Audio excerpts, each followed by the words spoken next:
So welcome everyone to World of Wildlife for this month. I'm really excited to introduce you to Claire, who's going to be our guest speaker today. Wave, Claire, so everyone knows which one you are. Lovely to see you. Well, hopefully, Wong is just signing in, so hopefully we'll hear from him today as well. We've got people coming from all over the world here. We've got some from the Sunshine Coast, we've got some from the UK, we've got Tasmania, Malaysia. Oh, who else we got? Texas. I think. Where are you, Alexander, at the moment? I'm just in Brisbane, so Okay, so not you're too back exotic. to the country. Yeah. Well, good to have you anyway. Mhm. For those of you who are new, we hope that you'll come every month or as often as you would like to come. We have a guest speaker every month. This gathering was started a few years ago. I started it along with Dr. Wong Soo Tee, who is the founder and director of the Sun Bear Conservation Centre in Borneo. And we started this gathering because we wanted to connect wildlife people around the world together so that we can learn from each other and share our experiences, support each other, all those sort of things. I'm not a wildlife carer. I'm an author and I write books about Dr. Wong Soo Tee. So I'm going to share my screen now so I can show you a little bit about what I've been doing this month, and then I'll pass over to Wong to tell you what's happening in Borneo. After we've done that, then we'll pass over to Claire, who's going to introduce us to energy healing for animals, and most specifically for sun bears, because she spent some time recently in Borneo at the Bornean Sun Bear Conservation Centre. So here we go. My books, if any of you are interested in finding out more about those, I first wrote Saving Sun Bears, which is the biography of Dr. Wong Soo Tee. It's an adventure story and it takes you around the world. Wong spent many years in the jungles of Malaysia learning about sun bears and probably knows more about sun bears than anyone else on earth. But before that, he did a lot of work in his youth with taking care of animals. And in order to spend time in the jungles learning about sun bears, he actually had to learn animal husbandry in Taiwan, how to trap bears in Malaysia, and all sorts of other things along the way. So if you're interested in that adventure story, that's a good one for you. Once I'd finished writing that one and it was published as part of my Doctor of Creative Arts degree, then I started writing children's books about Wong's adventures with different species during his time in the jungles of Malaysia. So there are now 6 books in that series. The series was shortlisted for an Australian Educational Publishing Award in 2022, of which I'm very proud. And each one includes a narrative about the species, cool animal facts, and experiments that link back to the story. So I spend my time now writing new books and visiting schools with my puppet sidekicks who help me teach kids about the environment. And my goal in life really is to kind of connect the next generation to the wonders of the natural environment. So that's where I'm coming from, and why I feel very privileged to run this event and learn from scientists all over the world. Some of those that I learned from, I'd like to tell you about. So I've spent Easter up in Cairns, the northern part of Australia, doing research for my next book. My next book is called Curious Kai Asks Why, and Jasmine, who's here today, helped me research all the species that are included in this narrative. It's a story about a little girl who asks endless questions about animals and the environment. And her teachers and her mum can't answer them all. So she and her mum go in search of the scientists who can answer the questions.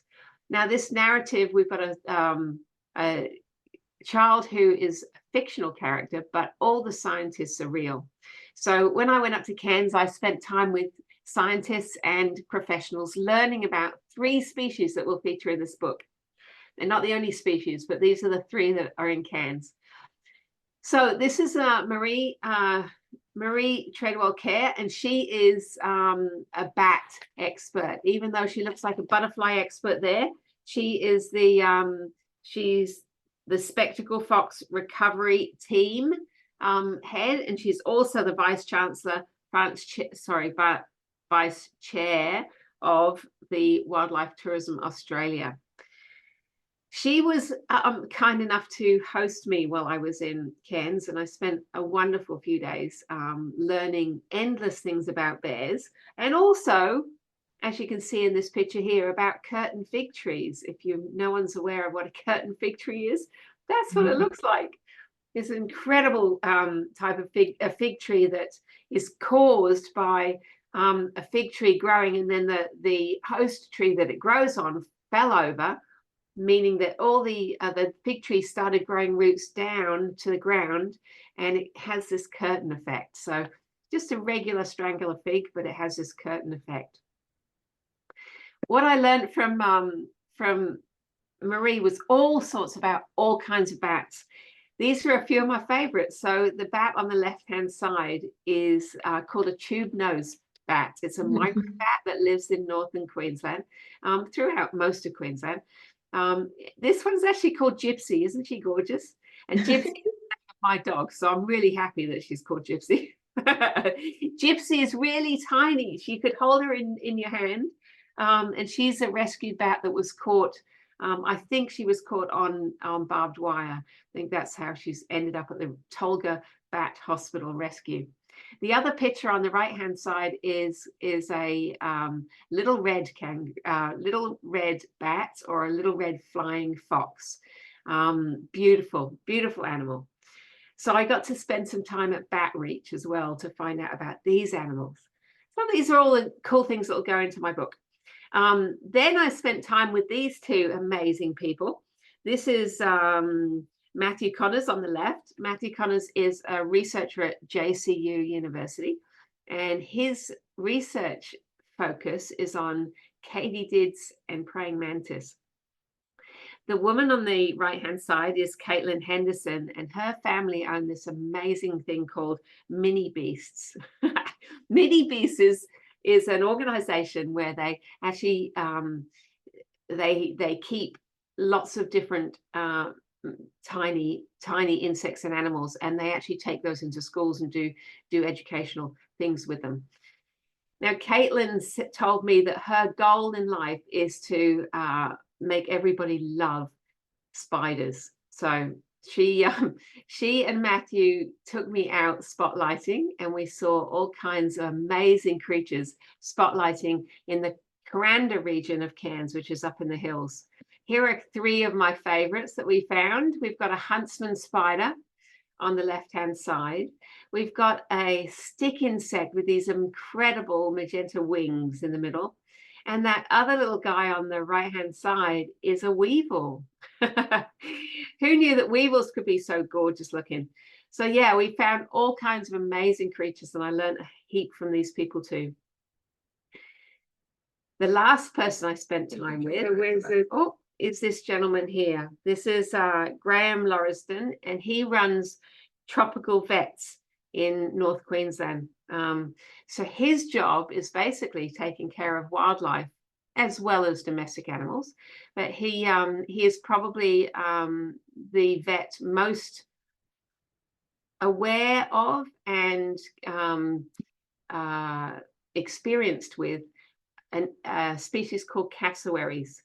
These are cassowaries. So he took me out looking for cassowaries. Cassowaries are not easy to find, I have to tell you, but we did find both cassowaries, adult and chicks as well. So the one in the middle you can see is a fully grown cassowary. This thing called a casque on their head is we're not quite sure what it's there for, but it seems to be a dominant sort of a thing, and it's actually hollow. It's actually a bit of an echo chamber, and it might actually help them with their booming call. We went to a place called Eddy Bay and managed to find a wild cassowary playing around in Eddy Bay, and then we went to the Cassowary Research and Rehabilitation Centre, where we met up with this gorgeous chick who was rescued earlier this year. So all those people that I met have agreed that they were very, very interested to come and share their knowledge with us at World of Wildlife sometime in the future. I'm not sure which month, but I'll keep you posted on that. All right, so that's sort of what I've been doing. Any questions on any of those amazing species before we pass over to Wong?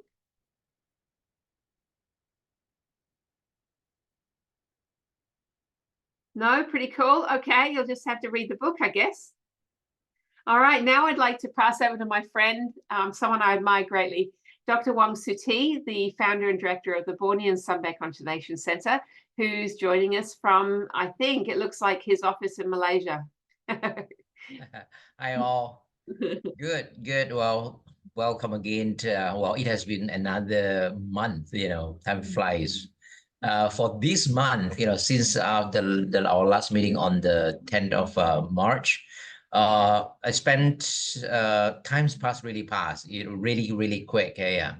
I did visit Tabint and visit the Tinoms and see how she progressed, and it was really impressed to see how big how fast she grow, and then how well she adapt her life to the wild. And then because I am not the one who raised her up, and then there was one incident where I tried to get close, and then at first she did not see me taking pictures, and she was busy doing her stuff, and then finally I got very close to her, and then she saw me, and then she was like, who is this? And then she was not happy when she see me, and then I have to back off.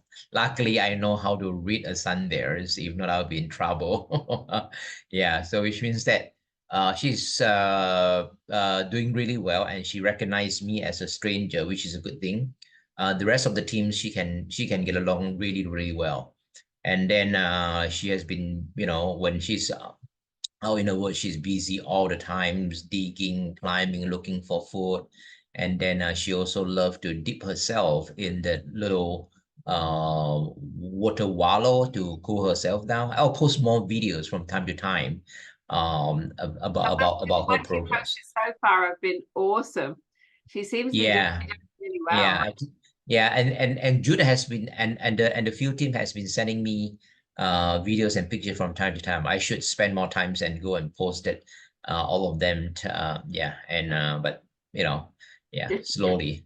And another thing that I did is I did went back to Penang to give a talk at my high school, which is pretty impressed because the campus is a new campus that I did not study during that time, but it was all well done, and feel so lucky for the newer generations of school kids. The facilities is really well, Is and it then yeah, we got a a good different times. facility than the one I visited? No, it was a new campus. Yeah, Wow. new campus that actually it was just next to my sister's house. Oh, Yeah, it was walking distance. Yeah, so it's good to talk to them about my life, and because those students are from five or from six, getting ready to either go to college, or yeah, most of them are getting ready to go to college and decide what are they going to do for the rest of their life. And then for my professions is actually for Malaysian is a very rare one. And then I try to inspire them, as long as they are good, everything is possible. Everything is possible. And then for me, I feel lucky and blessed that I managed to seek my dreams since I was little. And then and yeah, I finally achieved what I achieved. And then if they have that kind of dreams and that kind of ambitions, that kind of plan, they should, pursue their dreams. Yeah. So that's the two big things that I did for this month, and then the rest. The center is very busy right now. The tourist is coming back for sure, and it seems like this year, the numbers of visitors will be even greater than last year. So, which is a good thing. So excellent. looking forward for another busy year. And at the same time, of course, we are um, planning for some more constructions at the Bonus Conservation Center. And then yeah, so all of these yeah, anticipating a very busy year for sure. It Yeah. sounds like it. Yes. Oh, well done. I'm sure everyone's got questions, but I'm going to get one in first. I'm wondering how heavy Tenham is now. She when we last weighed her, she was 17 when 2 months ago when she first when we bring her to Tarbin, and then right now she must weigh more than 20 kilograms. Yeah. Okay, because I know Yeah, in the she's past about a year old now. Yeah. when you've in the past, I know that when you've walked animals in the forest, you felt like 20 kilos is about that dangerous point when they can actually, you know, do damage if they want to. Right. Is she close to that where you're not going to be able to walk in? Yeah. No, actually, she is on a different scenario because we have no choice, but we have to be, present and walk her because Yeah. we will be the one who protect her from any danger in the forest, including other bears. And then it seems like she is a very easy bears to walk compared to other bears because other bears they are so playful. They want to play with the surrogate mother all the time, and then with a very rough play. And then she is actually quite good in the sense that she don't play that much with the surrogate mother, So yeah, with our staff. So she just do her things, and then when we call her, she responds. She still can, go back, but she start to get her personality and her independency more and more. Yeah, and in the past she used to walk behind the surrogate mother, and right now she's daring to walk in front and then go and explore what is surrounding the forest and things like that. So she's getting there. That's amazing. Yeah. Yeah, so Yeah. like it's very successful so far. Yes, yeah. So far, so good. So far, so good. I'm sure everyone else has questions. So is there anyone who would like to take themselves off mute and ask Wong a question about what's happening in Borneo? I have a question about the trees that Romalina is climbing because I would like to know how tall are they? Okay, so lately I've been posting many trees that Romulina climbing, and she climbed, I think, about a good 20 meters. And yesterday she climbed another big tree, which I am going to post it later this evening. Yeah, that was, I think that must be like 25 meters tall. And Wow. then we do have the 50 meters tall tree, and so far Romo have not climbed that the mature giant tree yet.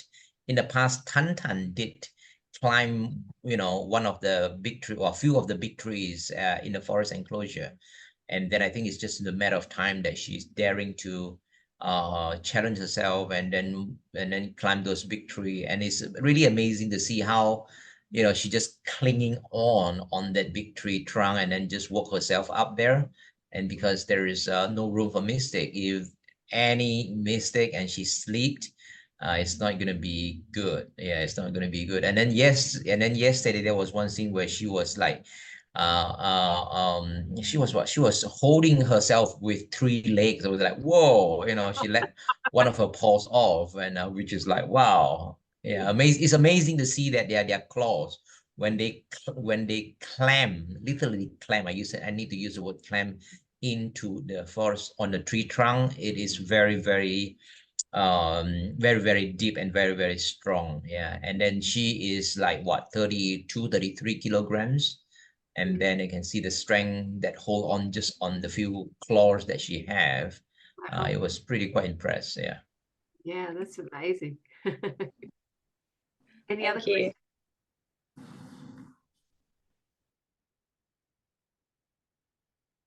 And of course, Claire, thank you for being such a big fan. I feel like I noticed that every time I posting something and then immediately you saw that. Good, thank you. Yeah, the videos are amazing. It's so good to have that insight, whether it's from the bears at the conservation centre or whether it's Tina in Tabin. It's, you know, I don't think we would get that opportunity if you weren't sharing. And also, I'm introducing some bears definitely to people in England. That's good to hear. Yeah. Yeah. Okay, no more questions for Wong? All right. Well, Okay, thank you. thank you very much, Wong. What I'd like to do then is I'd like to introduce you to Claire Thompson, who's going to talk to us about her experience in energy healing, intuitive communication, enrichment, acupressure, and IM. I'm sure you're going to see. It sounds a bit like a rapper, I think, Claire. But I'm sure you'll explain a little bit more as we go. Okay. Yes. So welcome, Claire. Thank you so much. And we can't wait to hear all about these incredible, interesting elements of animal care. So thank you.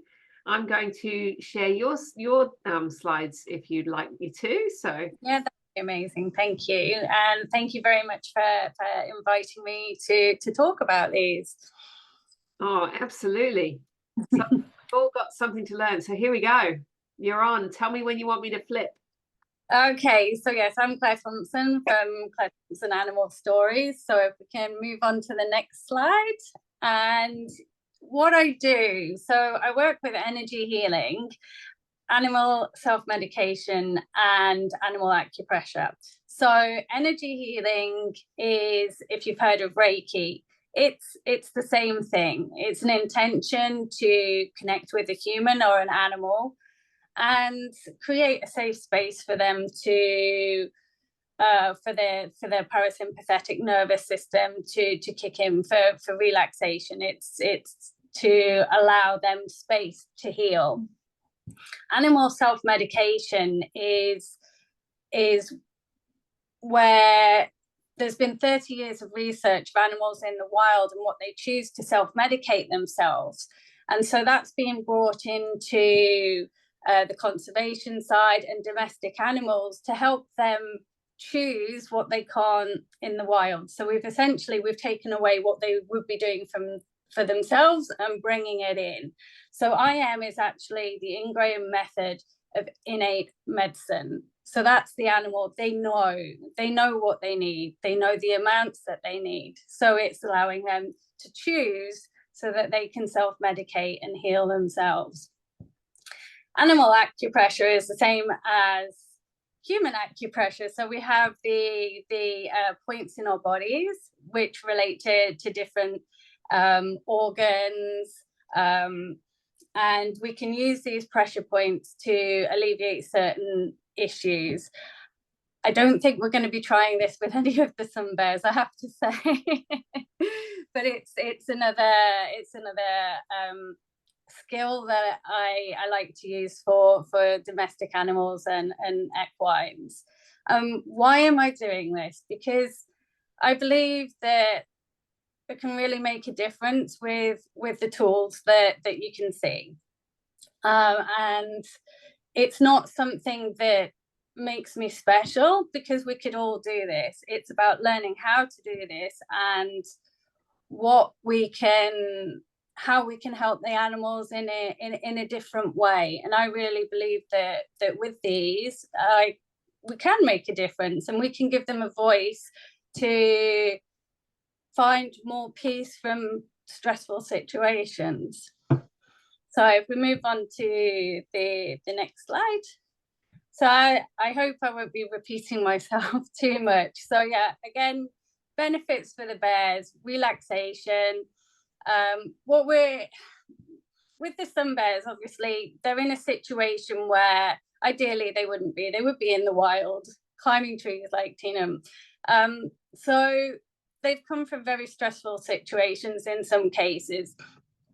And what I'd like to do with these tools is help them become more at ease with where they are, to help them deal with that emotional stress of those transitions, which we will see more of in some future slides.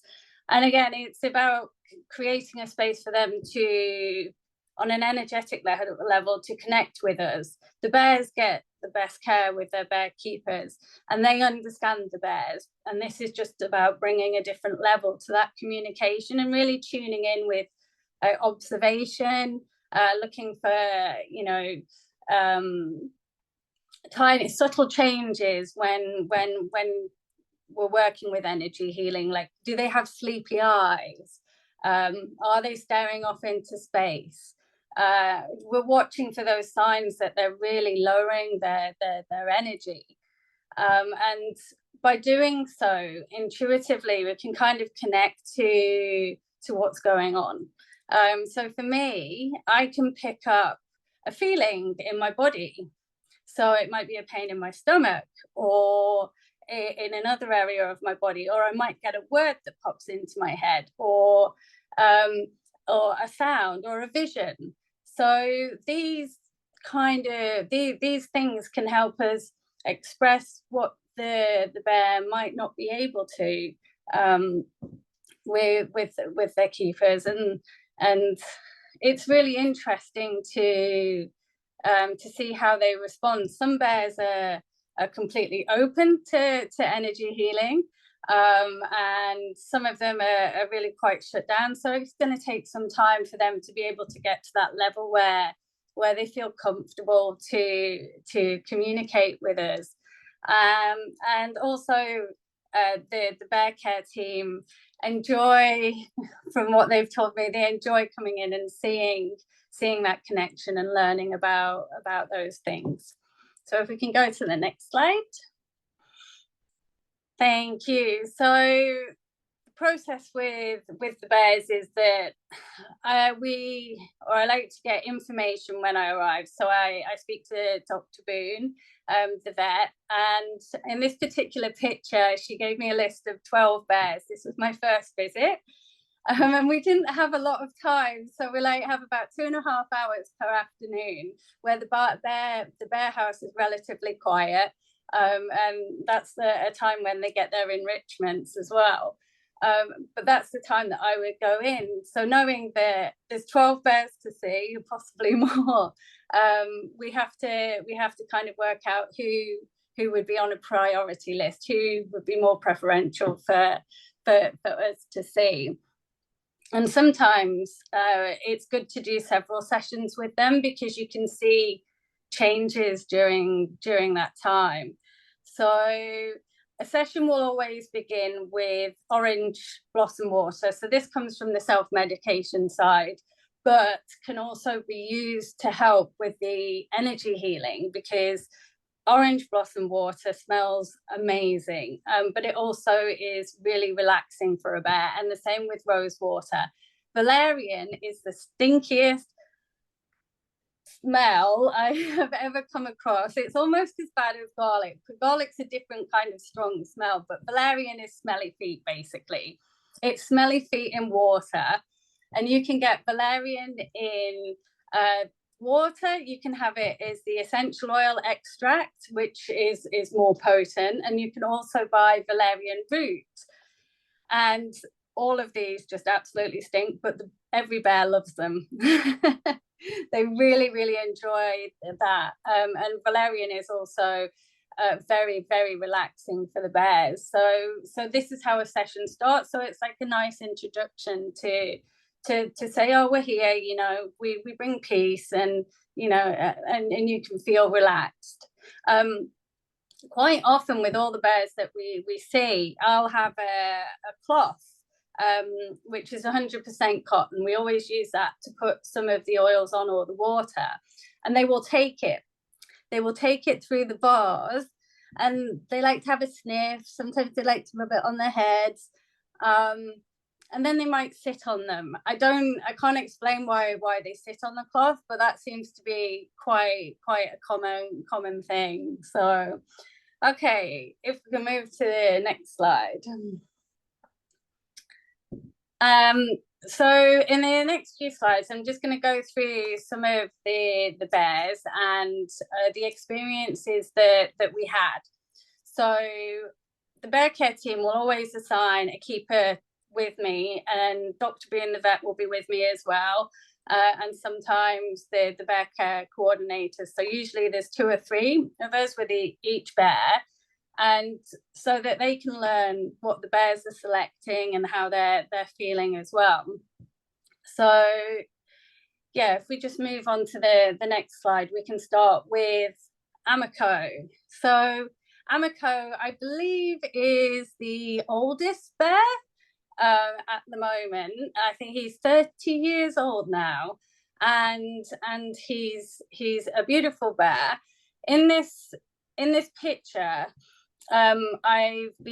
these pictures have been offering minerals, because he's been offered essential oils before, and when we're in the bear house, he likes to like sway on his feet quite a lot.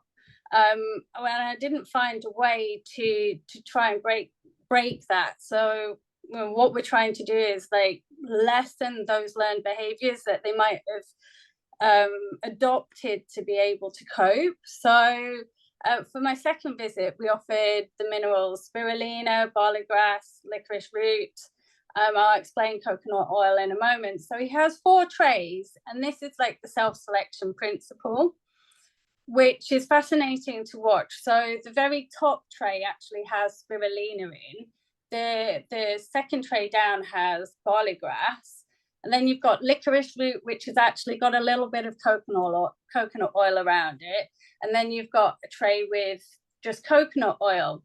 If we look at the picture on the right-hand side, the top picture, you can see Arako's actually pushing the barley grass away. So he walked into the enclosure, and he was like, he looked at the spirulina, and he looked at the barley grass, and he was like, don't want those. And he moved on to the licorice root. So he knew what he wanted for his body. He's not walking in and just eating everything. He made that choice. And by making that choice, he's also telling us what he might be supporting within his body. We're not trying to diagnose anything, but we're looking for clues to say how an animal's feeling. With the licorice root, you offer it dry, but you offer it with a bit of coconut oil as well, so they can make the choice on what strength they would like the powder.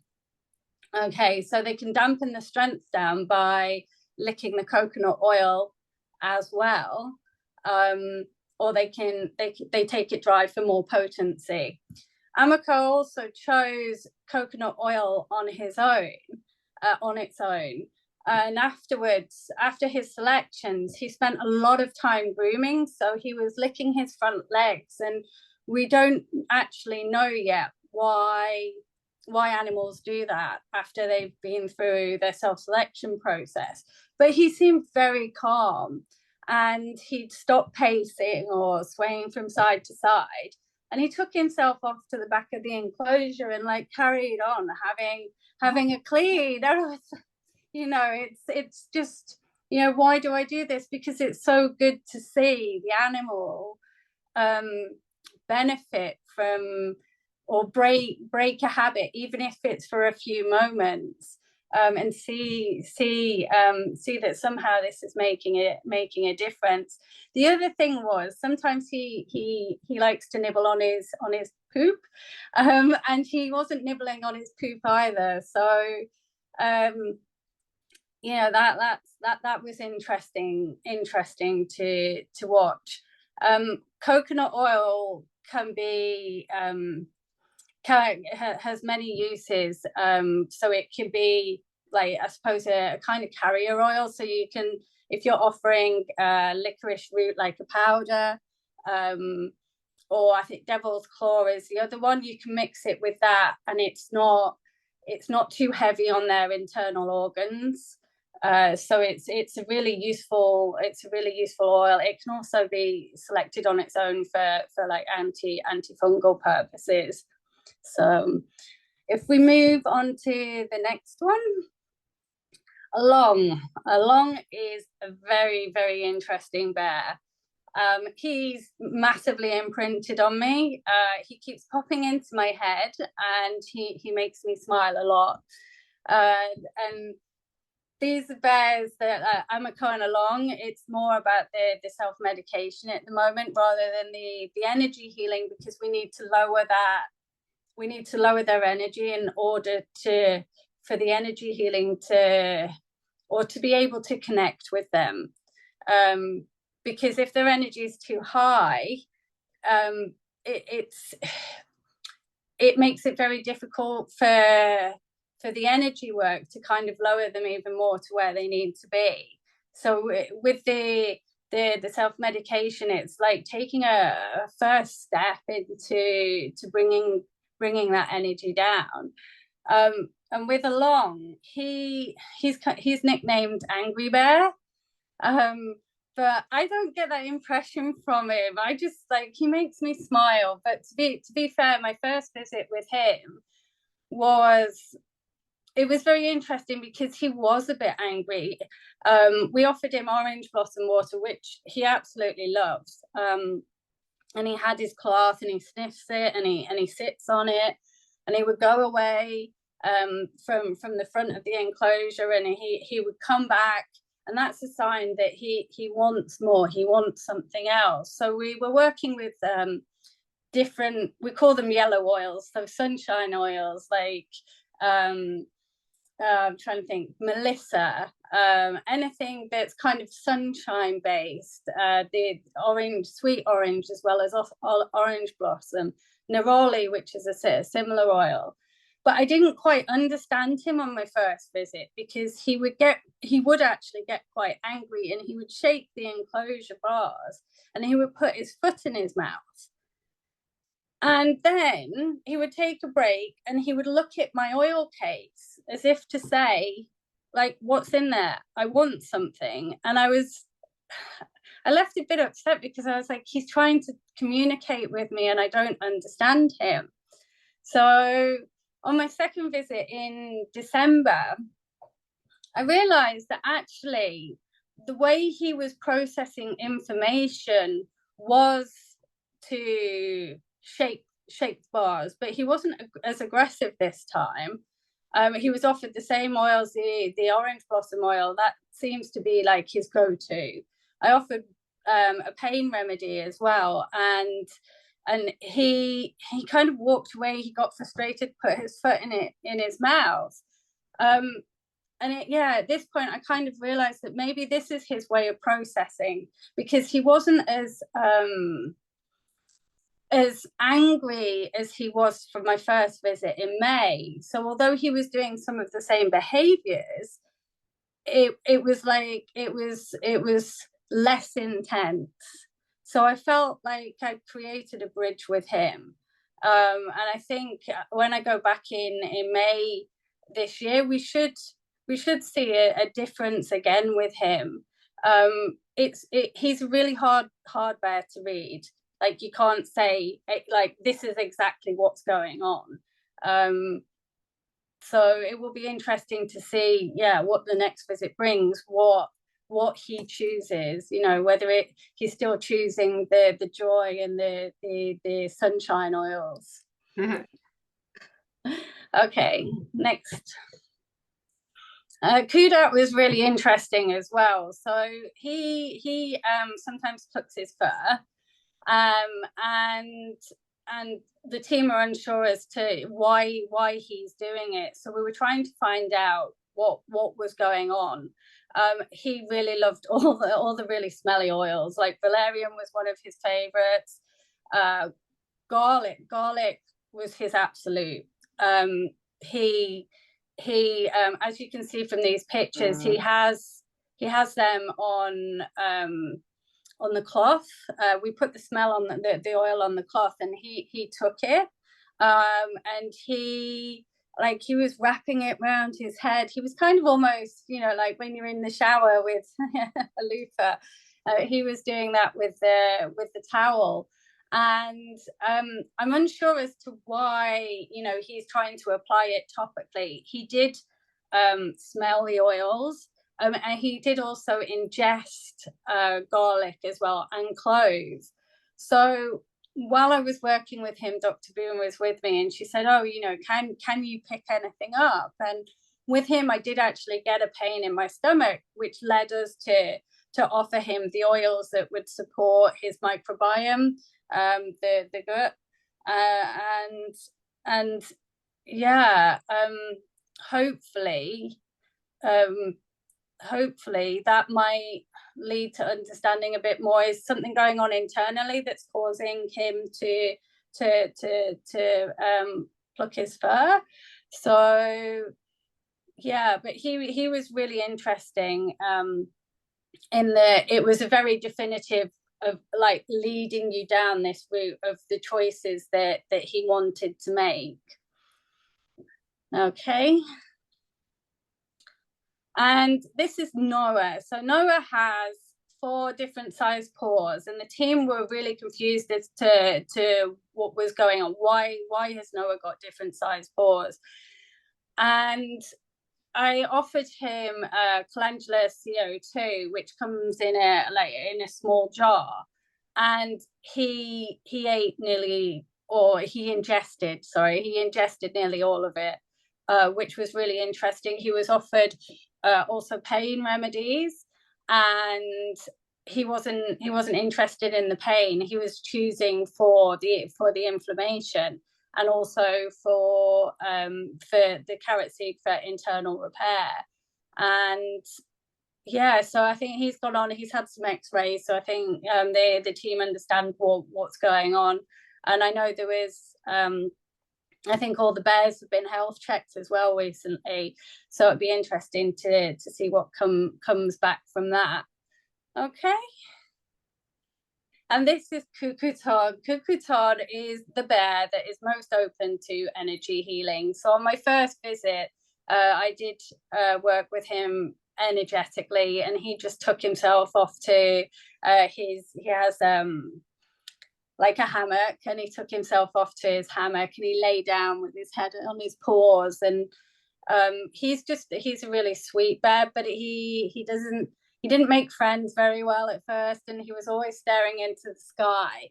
But now he has a friend called Rudy, and I do believe he's with the new bear Kwong. But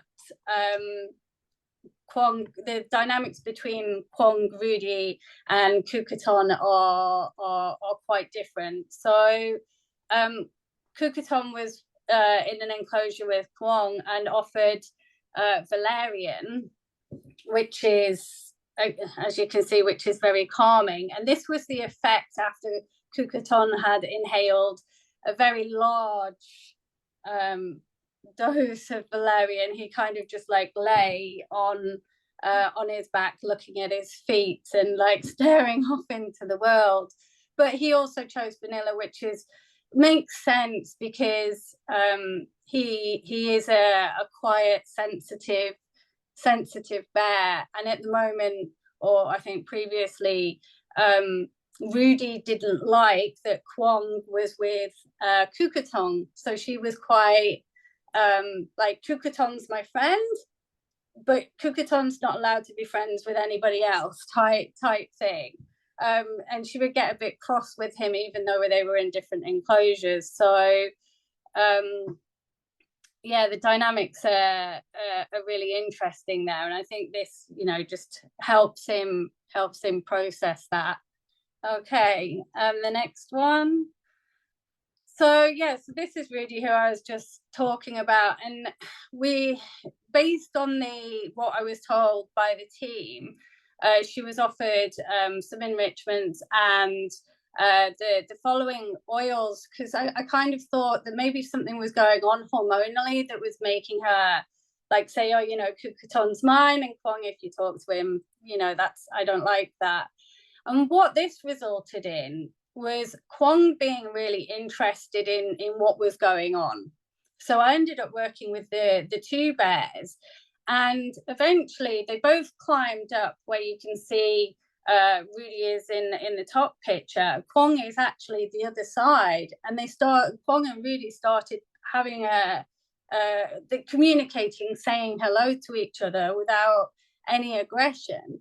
And then after Rudy's session, we can see here that she's really chilled out, which is what we want. And I forgot to say on the previous slide with Long is the surprise in the second time I saw him in December was that he was in his basket, and I went to work with him. I sprayed some orange blossom on the bars, and he came down and he sniffed the oil, and he looked at my case of oils, and he went back to his basket. And you know, in the other 3 sessions I'd had with him, that hadn't happened. So to see them when they're, you know, they find that peace is so so humbling, and it makes, you know, it means that we're reaching them on a level.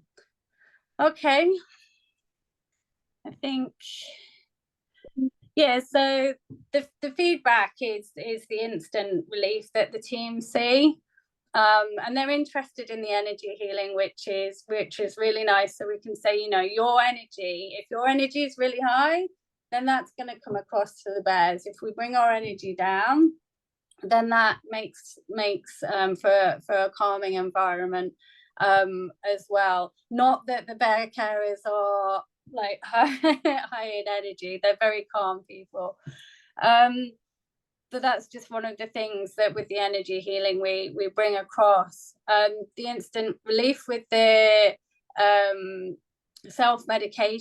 medication helps over time, but it's not instant.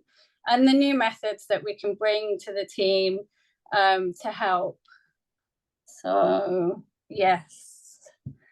My future plans, I'd love to understand more about how we can help rescue animals in conservation, and yeah, try and break some of those coping mechanisms that they have, so that they can live their best lives, because a lot of them, as we can see, don't have the opportunity that Teenham does to go and live wild. So it's about making the best experience as we can, by breaking these habits and maybe making it peaceful for them. And yeah, I just to help as many animals as possible I think is definitely key. You know, on the next slide we see that, you know, the question is, can this help animals in other settings? Yes, the only limitations are the physiology of the animal. You know, we have to look at their history, what plants they were exposed to. But energy healing is fantastic, from that you can do this anywhere. You know, we can do energy healing for myself to Sarah, or, you know, it doesn't matter how far we are apart, we're all connected, and so the different modalities can be used in different situations, and obviously safety is always key, and where needed we have to, the vets are involved as well. So we're not taking away from traditional care, we're just adding an extra layer to the excellent care that the animals already get. Thank you. I hope that was informative for everybody, and I have to say a big thank you to Dr. Wong and the team, obviously, for allowing me access to the bears and being able to learn with them. Thank you. No, thank you for helping us come all the way. You know, we really appreciate it, because, you know, we have a lot of bears, and obviously they are going to, unfortunately, they are not going to, you know, many of our bears are not going to be released. So this kind of help is really important to enrich their life. And I do not enjoy seeing wildlife in captivity, but in the case like our case, we have no choice but to take care of them, and we want to improve their life and their welfare, and as much as we could, and I cannot do them all. I need people like you to come and help us. Thank you so much. You're most welcome. It's a humbling experience. Yeah, I really enjoyed that too, Claire. I learned so much. So thank you so much. This idea of self-choosing their medication is something quite new for me, and it's just incredible that animals know what they need, I think. Absolutely. Yeah. Yes, yeah. And I think and it's being brave with the fact that they know what dosage they need, they know what they need to choose. So it's incredibly fascinating. Yeah. Who else has questions for Claire? I'm sure there's some burning in there. We've got a few comments from Penny. Penny, did you want to share those comments? Do you want to talk about those comments, or what were you thinking? Hi everyone, thank you, Claire. That was amazing. I'm so impressed with the work you're doing. The bears are obviously loving it. So it's fantastic. I just thought there were a couple of times where you said, I'm not quite sure why the animal's doing this particular thing. So I just shared my experiences and understanding from it as a cognitive ethologist, just in case that was interesting to anybody. Understanding, interpreting animal behavior is so very important for knowing how we can optimize how we look after them. So that's a big part of the work I do. But everything's still our best guess, using, as you say, all the clues in front of us and assimilating that information to come up with the most likely scenario. But really, animals are not as complicated as humans. They're much more truthful, if you like, their behavioral expression. So we might layer all kinds of subtle meanings and inference when we're trying to interpret something that a human's doing, but really when it comes to the animals, they're largely telling us the truth, and so that cuts through a lot of the red tape sometimes. That's great. Those are great comments. Thank you. Belinda, do you find that some of that resonates with you because you're working with domestic animals all the time? Yeah, so I'm a vet nurse, and yeah, definitely some of the things that she said there. Yeah, makes some little light bulbs going off. That's great. Well, thank you. Yeah, that was just magnificent and really good to stretch our understanding of animal care. So thank you so much for that. Is there anyone else who'd like to share with us what they've been doing this month? What's been going on?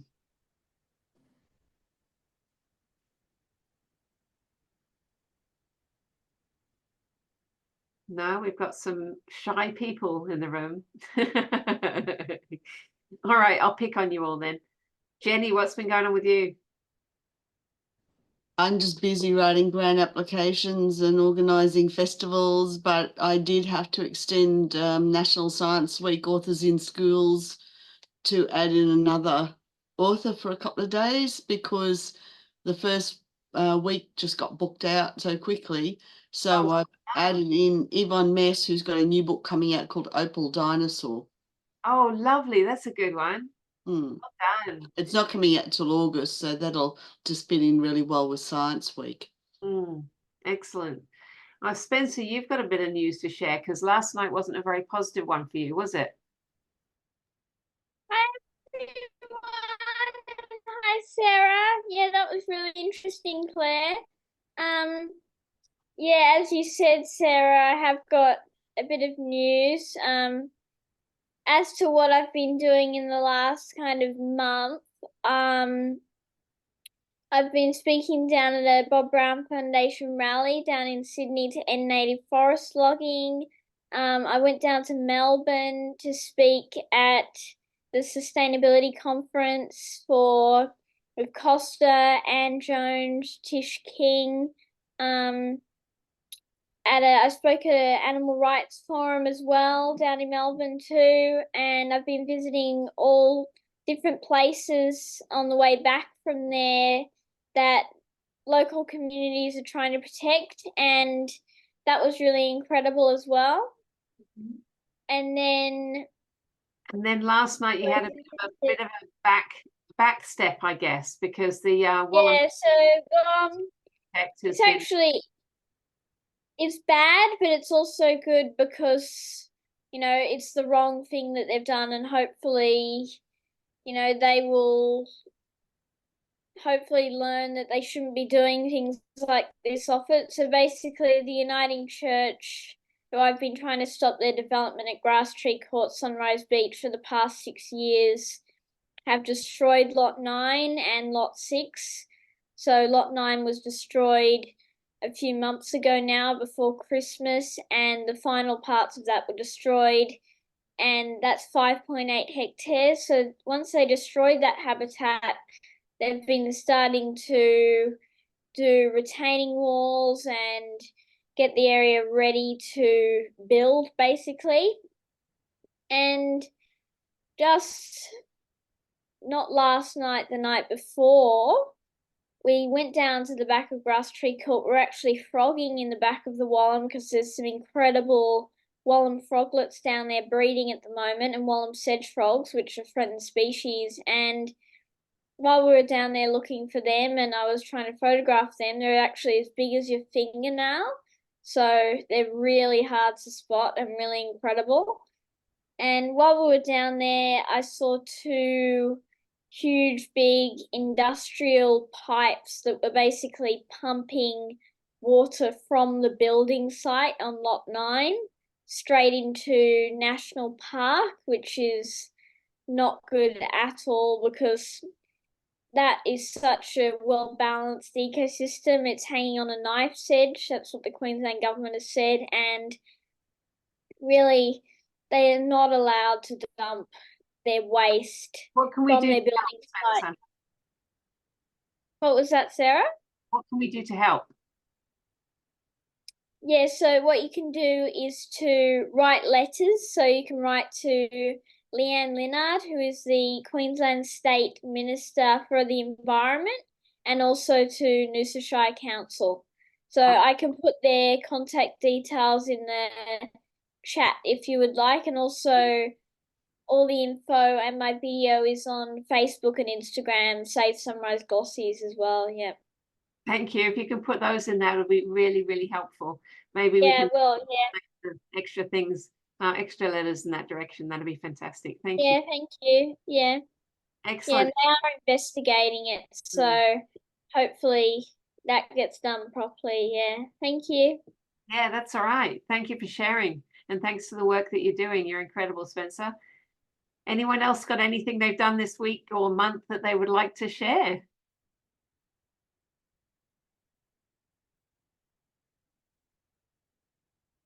No? Okay, with that then, we'll wrap up this meeting, and I hope to see you next month. I'll let you know as soon as I can who the speaker will be. It will be one of those people I introduced to you earlier, but we're not quite sure who can make that time frame. So I'll keep you posted, and thank you so much for being here today. It's an absolute pleasure to see you, and let's keep in touch and see how we can collaborate in the future on all sorts of different projects. Claire, well done. See you guys. Bye.